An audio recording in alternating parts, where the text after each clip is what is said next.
authority you mentioned have been made by the real Hydro Archon, haven't they? The real Hydro Archon? Well, now you're really losing me. It is true that I did not know why the Oratrice gave out a guilty verdict that day.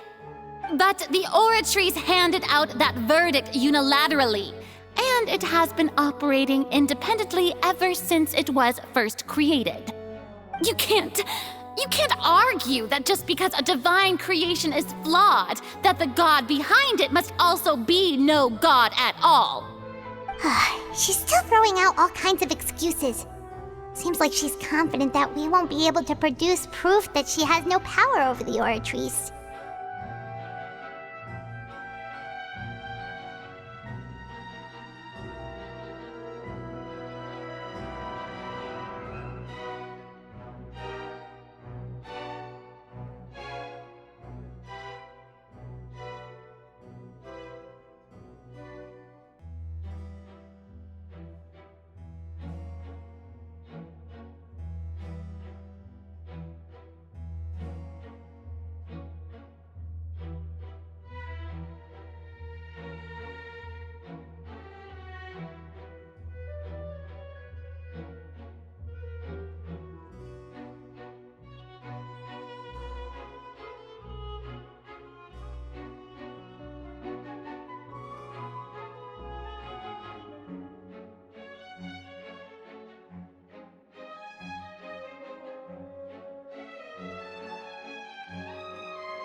My power as an Archon.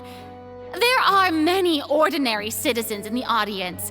How can I just carelessly demonstrate the formidable power of an Archon? If that poses a concern, I'm prepared to extend my protection to the audience.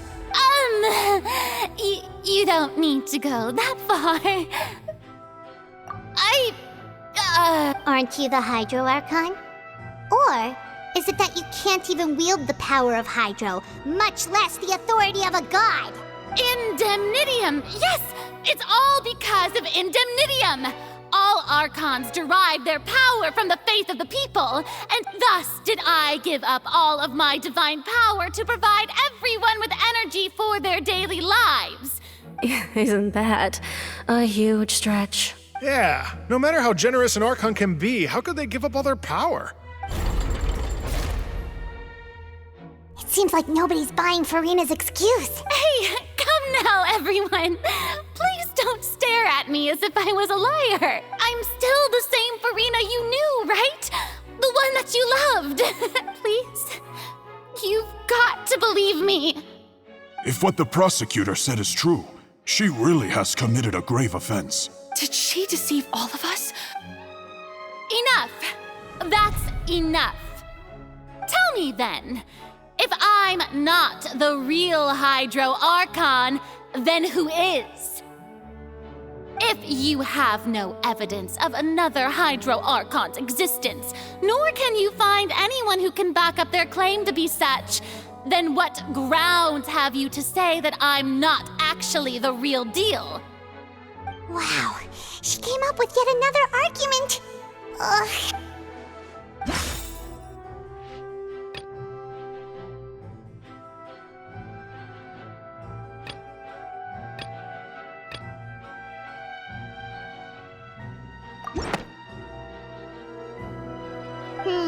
That does... that...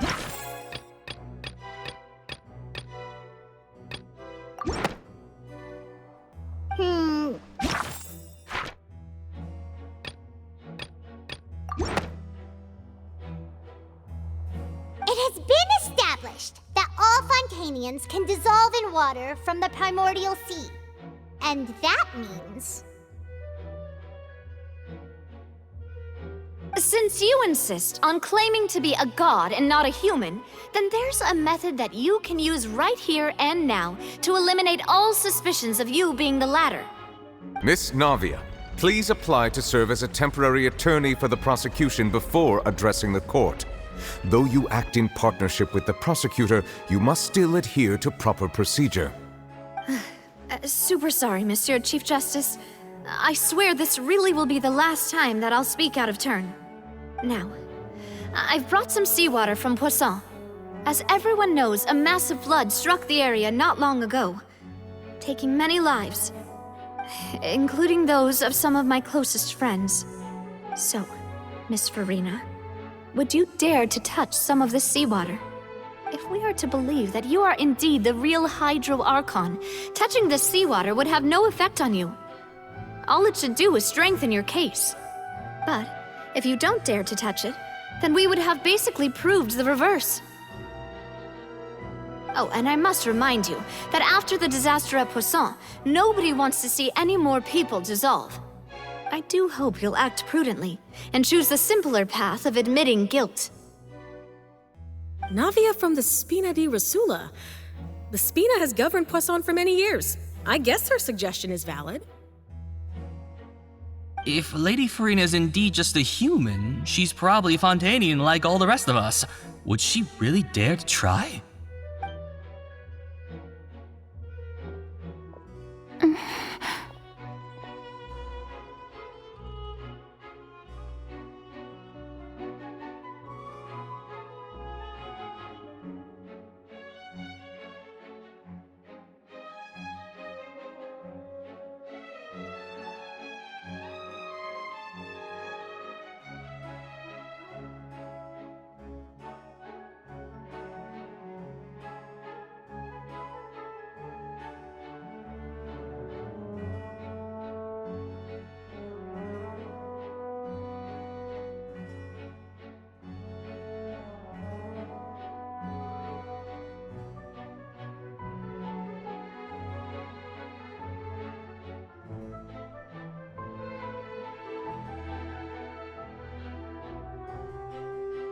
Lady Farina, this test has been unilaterally proposed by the prosecution.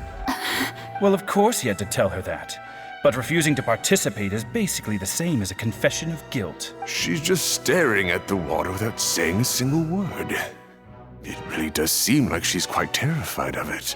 What's going on? Is she really planning to... Due to the inherent risk of the test, Lady Farina. What? Hey!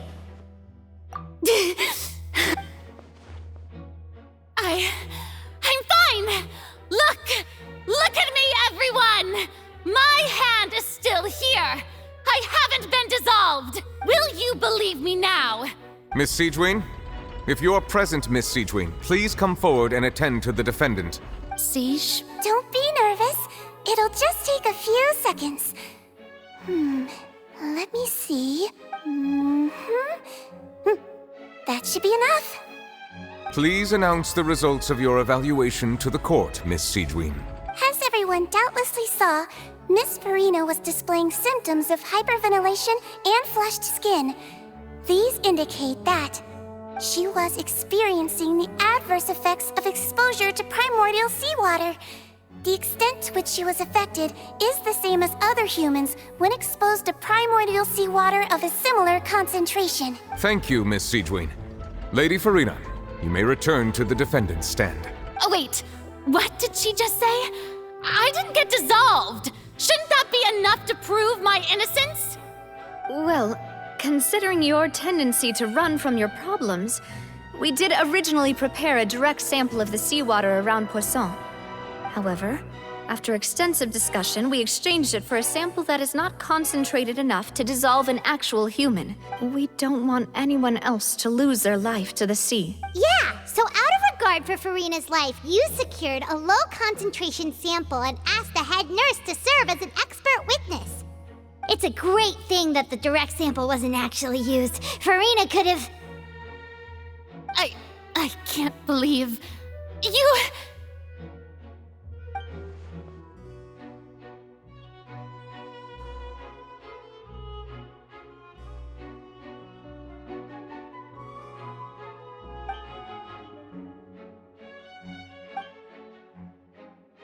Listen to me, everyone. Please think about it.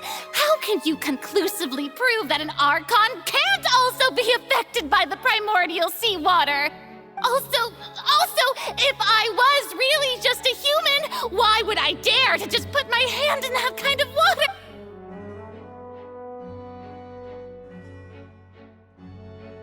Please, everyone, anyone, just listen to me! I swear, I really am your Archon!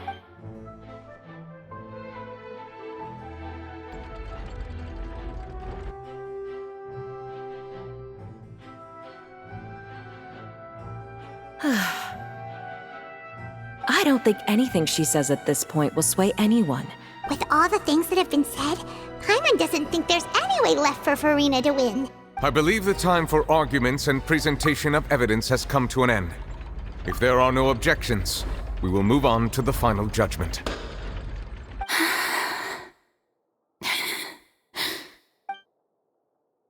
I don't think anything she says at this point will sway anyone who's two-stepped against her now.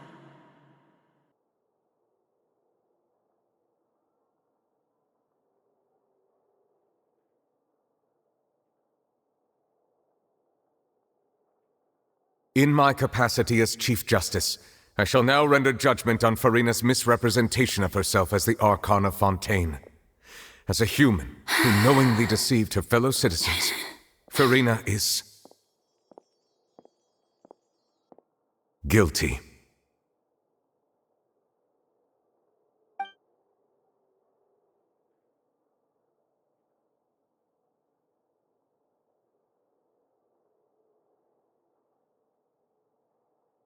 We shall now turn to the Oratrice Mécanique d'Analyse Cardinale to render the final verdict on the charges.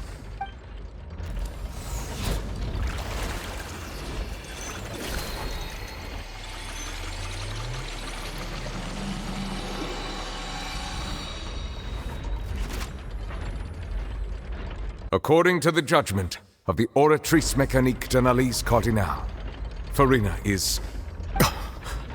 Well, what's wrong? What's the Oratrice's verdict? No, the Oratrice also displays a guilty verdict. Isn't that correct then? However, the exact wording of the verdict is thus: the Hydro Archon, guilty, to be punished via the death sentence. The death sentence? That's actually one of the available sentences? I've always thought that it was just a myth. The one and only time the death sentence has been handed out at the court, and it's been given to the very person we've worshipped as the god of justice? Farina's been sentenced to death by the Oratrice? We just wanted to use the trial to show her the seriousness of things so she... This outcome is indeed quite strange. According to Fontaine's current definitions of justice, as well as its recommendations for criminal sentences, is this sentence really appropriate for the crimes that have been committed? Yeah! Even Vacher wasn't sentenced to death by the Oratrice. You know, the Indeed. Not only is Farina's sentence overly excessive, the very point of our trial today was also to prove that Farina has never been the Hydro Archon in the first place. But now, the Oratrice seems to have deliberately invoked the title of the Hydro Archon.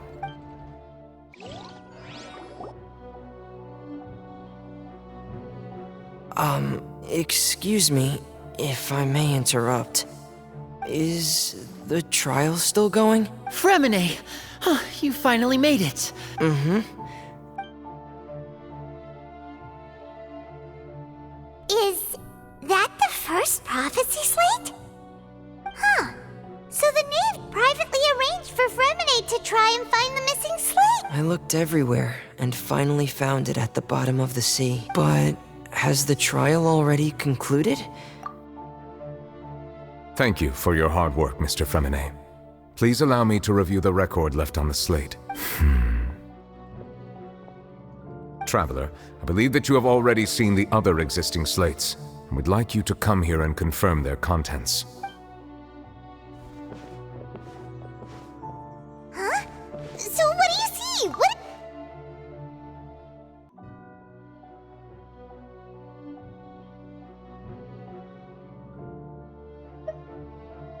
I believe I have now made sense of the Hydro Archon's crime. It has to do with Fontaine's lost history. Archon just guilty of deceiving her people? Oh, wait, no, that's Farina, and we've already proven that she's not the Hydro Archon. So when you say Hydro Archon, do you mean the real Hydro Archon we've been kinda talking about? In truth, everything that you've encountered in Fontaine up until this point can be traced back to the contents of these stone slates. However, I'm uncertain as to how much sense they currently make to you. Okay, let's try to recall the contents of the other 3 stone slates. Paimon will do her best to help you remember.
The first stone slate describes what you just said.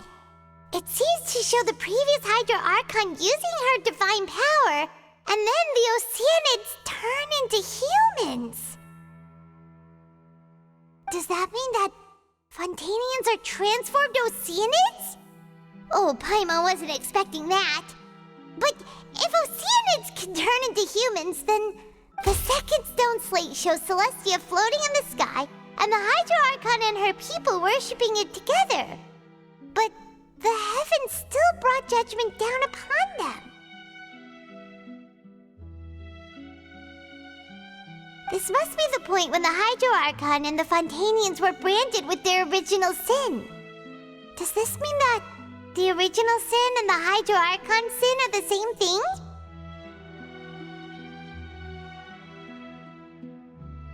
The third slate shows the Hydro Archon sinking into the sea surrounded by many people.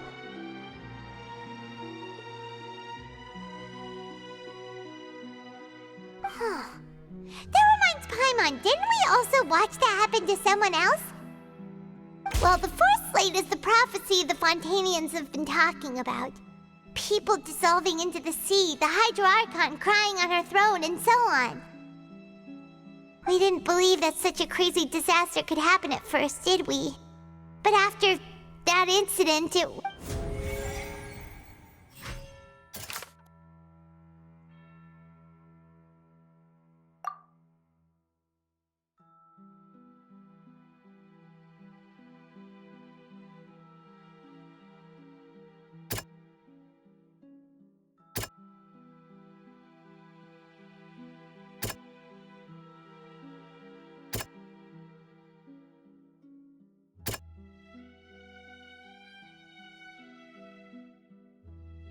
That doesn't sound...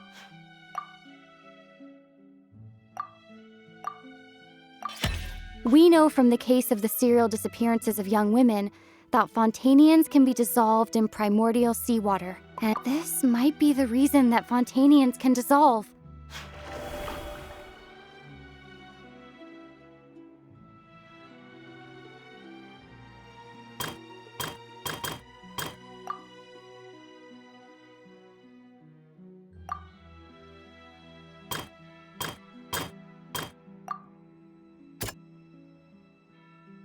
That doesn't sound quite right. That doesn't sound quite right. That doesn't sound... That doesn't sound... Perhaps what is about the truth and the original.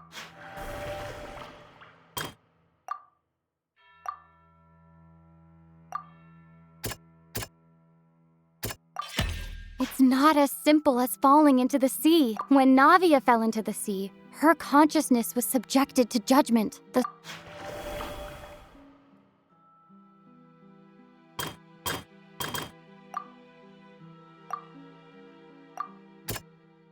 doesn't sound quite...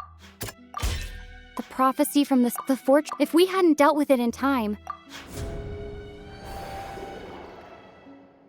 they'll dissolve into the primordial sea but won't cease to exist. Their essence will flow in the seawater. The Hydro Archon was sentenced to death in court, shocking everyone present. Perhaps this means that her sin was actually Fontaine's original sin. Navia fell into the water inside those ruins, and she nearly dissolved. She was surrounded by the people of Poisson in a court within her consciousness, and was forced to take part in a trial meant to make her stay.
The eruption of the primordial sea at the fortress of Meripede was the surest sign that the prophecy was about to come to pass no matter what. The stone slate's content can all be verified by recent events.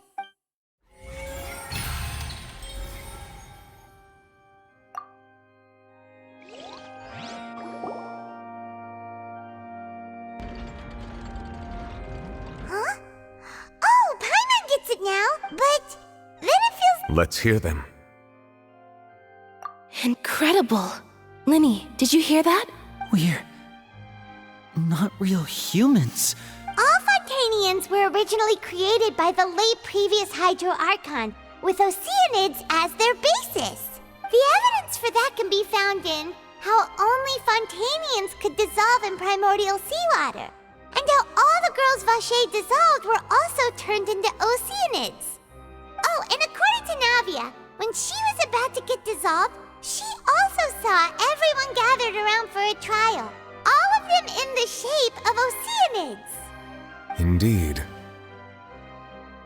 Yeah, and it follows from the content of the first slate that she probably angered Celestia by creating actions without prior permission. That could also explain why the Oratrice judged the Hydro Archon to be guilty. The Hydro Archon's true sin was creating us? And yet, after many hundreds of years... Yeah! Isn't the image here just like when Navia fell into the sea? So wouldn't it be trying to show the image of the Hydro Archon also falling into the sea once the prophecy has been fulfilled in the forest? In the end, the people will all be dissolved into the waters, and only the Hydro Archon will remain weeping on her throne. Oh, did Paimon get all that right? You've made some keen deductions. I must say, given how much you still don't know, it is impressive that you've already managed to connect so many pieces of the truth. However, while you were able to decode all the information on the slates, they've also been etched with an additional layer of hidden information using a different power source. When we were at the ruins, I tried to decipher the hidden information recorded in... Now that the slate collection is complete, I shall make another attempt to decipher the narrative recorded within.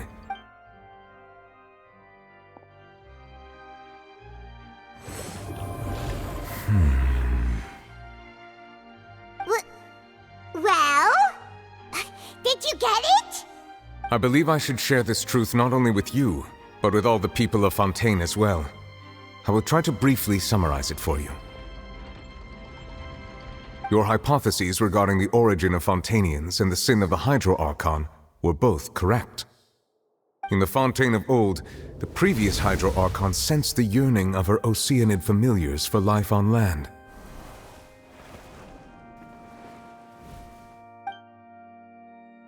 The Oceanids were enamored with the beauty and romanticism of human beings, and wishing to have those experiences for themselves, expressed to the Hydro Archon their desire to become of a similar kind. However, even though water as an element is intricately linked with the power of life, the Hydro Archon, as one of the seven, did not possess the authority to create a new form of human life. Not one to give in, she eventually found a way to create permanent humanoid bodies for her familiars by appropriating the power of this planet's primordial sea. She poured primordial seawater into the Oceanid's blood vessels, creating humanoid mimics in the process. But if Fontainians were to ever come into direct contact with water from the primordial sea, the power within their bodies would escape these artificial restraints and return to the sea. As a result, their forms would collapse, and they would be reverted to their original forms as Oceanids. Of course, the Hydro Archon never received permission from the heavenly principles to create a new human race. And thus, the Hydro Archon and all of her creations came to shoulder the original sin of appropriating the power of the primordial sea. That is the true history of how the people of Fontaine first came into being. So we were all Oceanids before we turned into human beings? That's way too much information for me. I think I'm just going to pretend that I never heard a single thing. Wait, but if that's the truth, we can't let the Hydro Archon be sentenced to death. After all, her only sin was creating us. This really might be too much information for your regular Fontainian, but it does answer a lot of our questions. Alas, your hypothesis regarding the third and fourth stone slates was inaccurate. The slates' respective positions are, in fact, correct.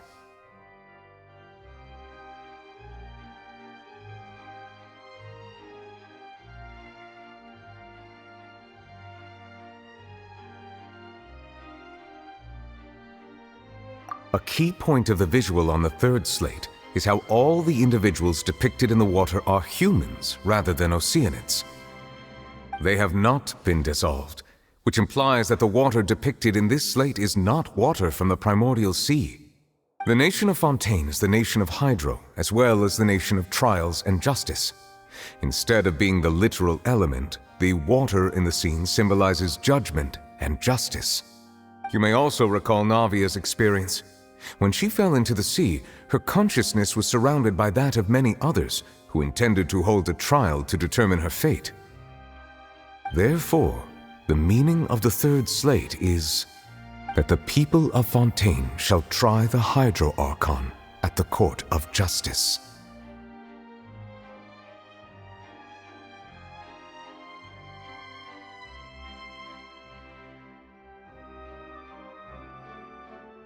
Yes, it refers to our present situation. I think I'm following now. So, what you're saying is, even though we decided to put on this trial to avoid fulfilling the prophecy, in truth, everything we've done has happened exactly as the prophecy foretold. So now, it seems, we're the ones making sure it comes true. What should we do? Huh. No matter what, the prophecy will be fulfilled. Is this what it feels like to be a prisoner of fate? If that's the case, does that mean the scene in the fourth slate will also be fulfilled soon? Traveler, I would like to point out another small fallacy in your deductions. About the fourth slate, you probably thought that the eruption of primordial seawater beneath the fortress of Meripede served as the surest sign that the prophecy was about to come to pass, yes? However, I believe that rather than being a sure sign, that eruption could in fact only be a small warning of something far worse to come. As for the root cause of the catastrophe, I believe you've already encountered it once before.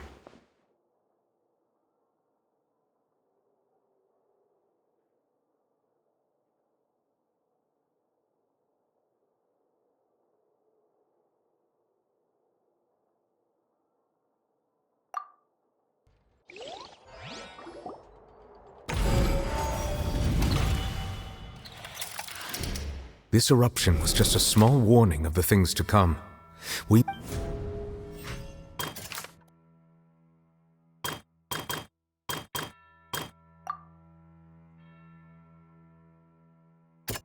doesn't sound quite right.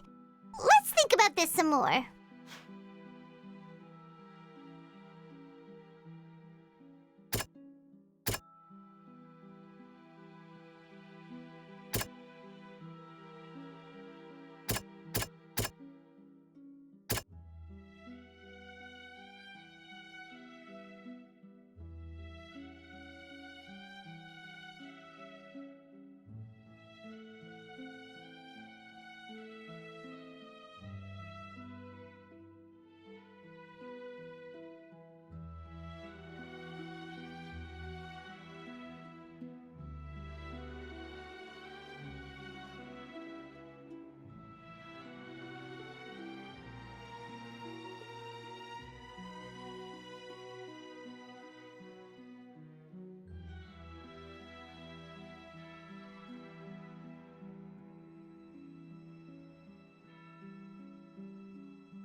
It was both dream and reality.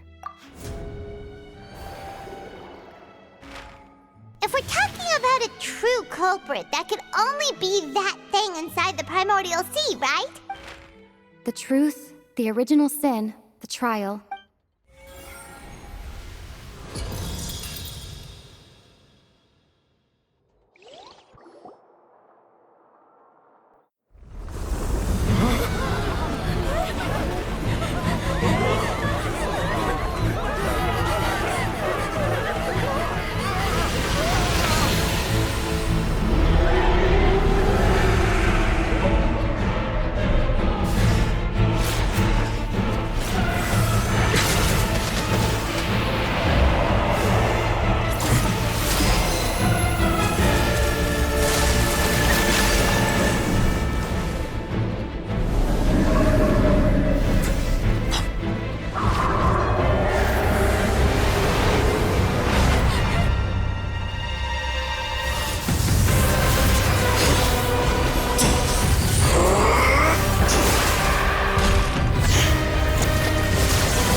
It's way too close!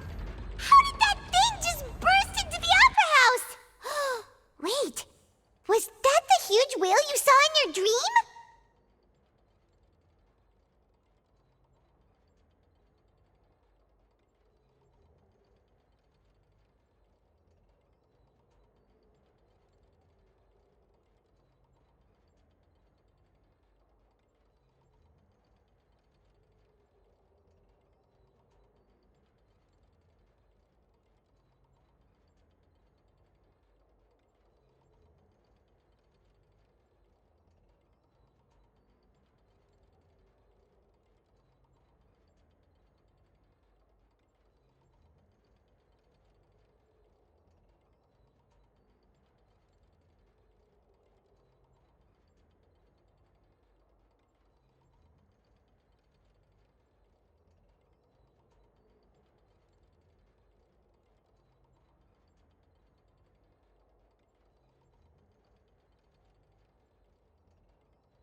So we've met it at last. I understand very well why it has chosen to make an appearance here. That whale does not belong to Tevat.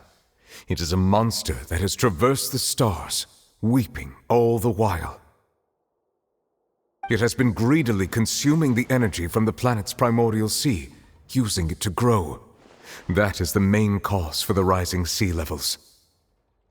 And once it has finished consuming all of the energy contained within the sea, its next step will be... You said that when the Hydro Archon first created Fontanians out of Oceanids, she filled their blood vessels with primordial seawater. Precisely. That whale finds the blood of Fontanians nigh impossible to resist.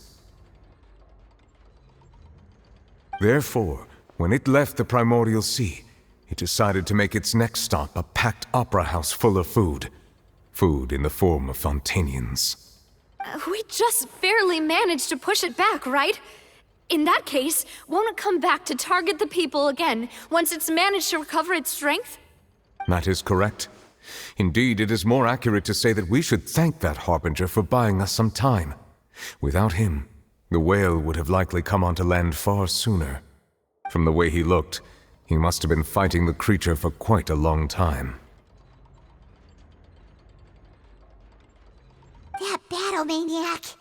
We've always known that he had a special connection with that whale, but we definitely didn't expect it to help us out like this. Anyway, now that we know that this whale is the actual cause of the disaster recorded in the prophecy, all we need to do to stop the prophecy would be to find a way to beat it up, right? It is too late.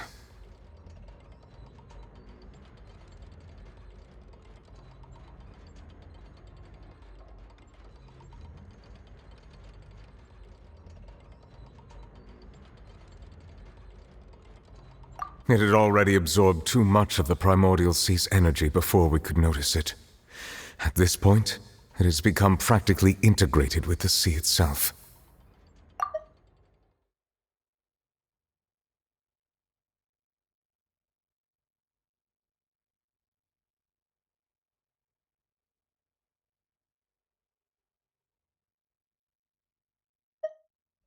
Even if the entirety of Tevat were to be destroyed, it could still survive and swim off towards some other world.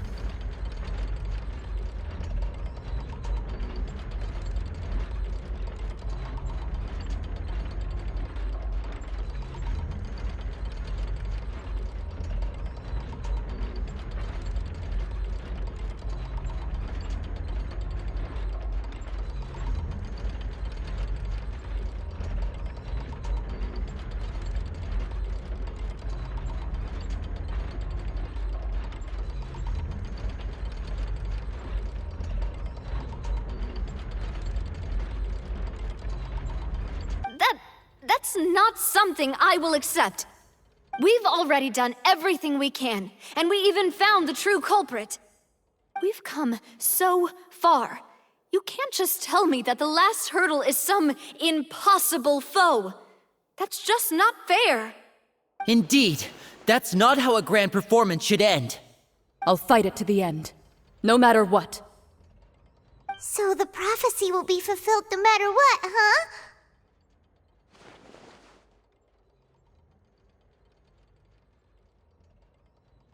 The prophecy. Yes, what has been prophesied will be fulfilled. You may view such things as the history of the future.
Just as prophecies are usually only the future as seen from the perspectives of the gods, could things be happening in hidden corners, where the gods' gaze does not fall?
ultimately,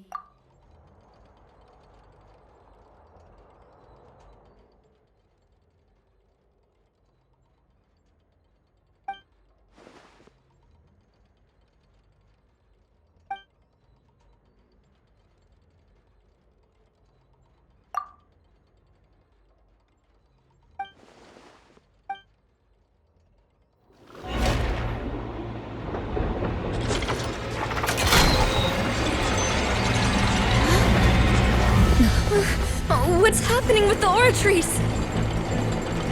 I believe it is preparing to carry out the death sentence.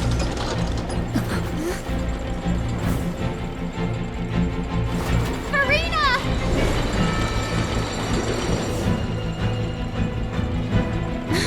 No, I still need answers.